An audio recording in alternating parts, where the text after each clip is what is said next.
Okay, also we are back with the Bluebonnet series. We are doing Invisible Isabel as our next book.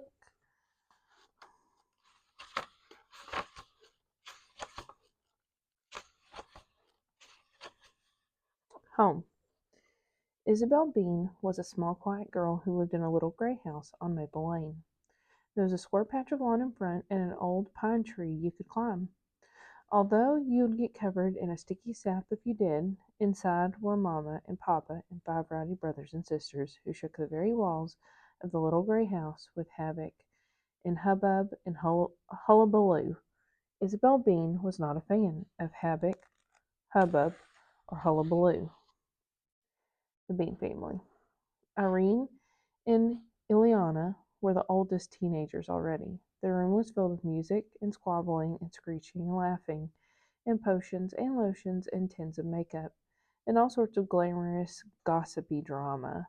But whenever Isabel tried to peek in the door, they chased her off. Ivy and Isaac were the youngest, twin toddler tornadoes. They jumped on just made beds, stuck Lego heads up their noses, fed crayons to the dog, mountain climbed bookshelves, and finger painted on the walls, and sometimes they'd sneak into Isabel's room and throw her stuffed animals around. Mama said that they were responsible for every gray hair on her head, but she laughed when she said it. Big brother Ian used to be quite nice. Whenever Isabel had homework questions, he'd patiently answer, and when she lost her words, he'd speak for her, and when she got overwhelmed by the hullabaloo, Ian would talk her through. But Ian had started junior high this year. Now a bunch of new friends were always coming over, piling their giant smelly shoes by the door and tossing backpacks and belongings everywhere, and their voices boomed and hollered to the house and over the sounds of their smashy, crashy video games. Isabel liked that her brother had a lively new junior high life, but to be honest, it made her feel a wee bit left behind. Still, she was glad that Ian was popular and smart, and Irene was excellent at art, and Ileana played guitar so well and sang, and Ivy and Isaac were such cute devils, and Mama and Papa expert jugglers, who'd held online meetings while flipping pancakes, changing diapers, while cleaning peanut butter off of the dog, and got everyone off to school and work and daycare daily with 6 different lunches magically packed into 6 different backpacks. Yes, every bean was good at something. But what was Isabel good at? She often felt quite useless and insignificant and lost in the shuffle of things. Isabel felt that she was only good at being invisible. Invisible at home, and this year, more than ever, invisible at school. Isabel at school. Miss Pickle, Isabel's teacher, was about to make an announcement. Your attention, please, children. In a few weeks, we will start some extremely important testing, and I want to see some perfect scores on these tests, children. You must excel. You must take this challenge very seriously indeed. And Miss Pickle's sharp eyes glimmered as she raised a pointy finger. Remember, children, every test, indeed every challenge you face, has some potential to impact your entire future. Isabel felt little shocks go through her.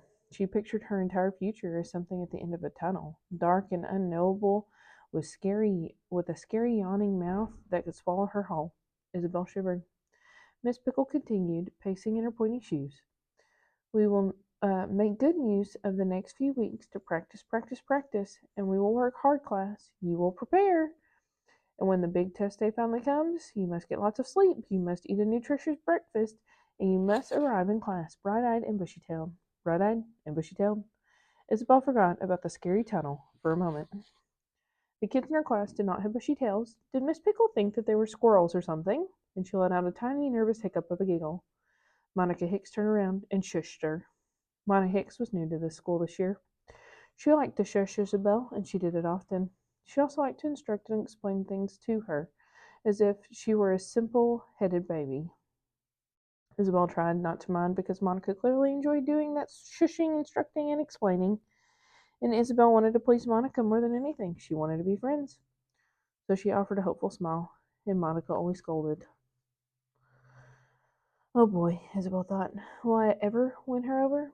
Isabel's desk was in the third row back between a cement block column and a drafty window. A blast of November wind rattled the pane and made her shiver. Brrr! Isabel gazed out in the bare branches. If she were a squirrel, maybe she'd live in that lovely oak over there, and she'd make a snug burrow inside of it and paint it yellow, no, green, with a cozy bed and chair. And she'd brush her tail every morning with a lovely squirrel brush. But what did that sort of brush look like, and how did squirrels arrange their bushy tails whenever they sit down in chairs? Isabel Bean? Miss Pickle tapped her pointing shoe on the floor. She was standing by a board, which felt very far away, as if the end of a tunnel. Still with us, honey? Whenever Miss Pickle said honey, it sounded more like vinegar.